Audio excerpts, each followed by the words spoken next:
Have you ever sat quietly in a room full of your own family and realized they had stopped seeing you? Not because they hated you, but because they believed your life was already behind you. That was me. Welcome to Prime Stories. My name is Martha, and for years my family thought I was just an old woman who spent her days knitting sweaters, drinking tea, and remembering the past. They had no idea that beneath my bedroom floor, I had been guarding a secret for more than 40 years. A secret that would one day decide whether my family kept their home or lost everything they had. But before I tell you what was inside that old metal box, you need to understand why I hid it in the first place. Because every dollar in that box carried a story. Every bill represented a sacrifice. And every sacrifice came from a promise I made to the man I loved. That promise changed my entire life. It was a cold Tuesday evening when everything began to fall apart.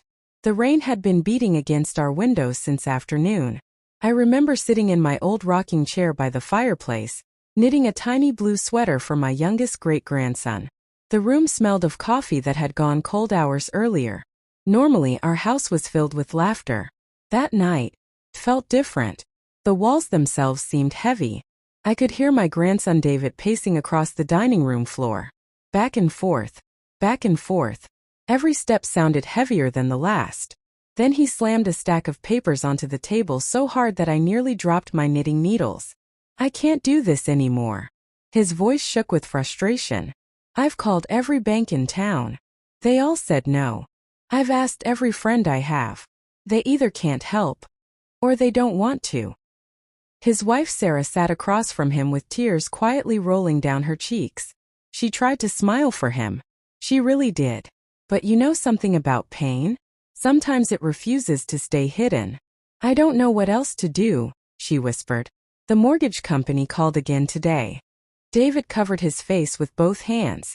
If we don't pay them by Friday. He couldn't finish the sentence. He didn't have to. I already knew. They would lose the house. The same house where birthdays had been celebrated. Where Christmas mornings had filled every room with laughter. The same house where my husband had taken his final breath. I looked around that room. Family photographs covered the walls.